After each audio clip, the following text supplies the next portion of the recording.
इन्होंने दोस्तों ने नानी हाजरी लवा के फिर इंशाअल्लाह नादर मजमून जिस तरह अदगी मलक साहब पेश किया कोशिश कर सा इन्होंने जोड़ना एक दो मिसरे ओ बैठी अल्लाह अल्लाह करे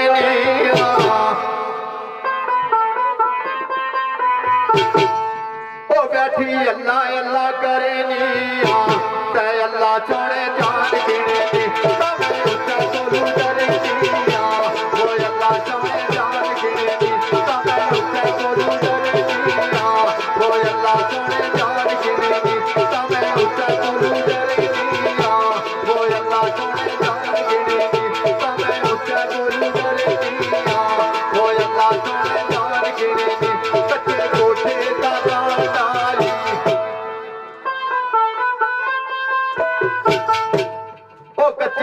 कोठे दा गांडाई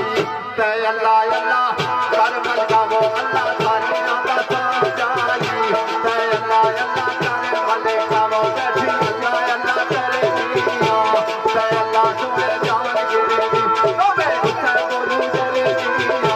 वो अल्लाह सोने जान गिरे तो मैं उठा बोलू करे वो अल्लाह सोने जान गिरे तो मैं उठा बोलू करे वो अल्लाह सोने जान गिरे वो तेरा बूटा फूल जाए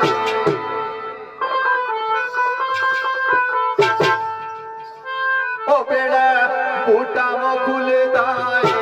तय अल्लाह अल्लाह कर बंदिया वो तेरा मालिक फूल जाए तय अल्लाह अल्लाह कर बंदिया वो बैठी अल्लाह अल्लाह करे तय अल्लाह सोने जान गिरे तो मैं उठा बोलू करे वो अल्लाह सोने जान गिरे तो मैं उठा बोलू करे वो अल्लाह सोने जान गिरे वो तुझे नदी के तारे वगैरह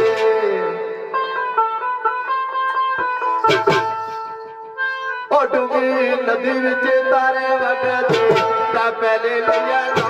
बता तेरे नबी तू जान सबके ता पहले लिया ना बता वो अल्लाह अल्लाह करे तय अल्लाह सोने जान गिरे तो मैं उठा बोलू करे वो अल्लाह सोने जान गिरे तो मैं उठा बोलू करे वो अल्लाह सोने जान गिरे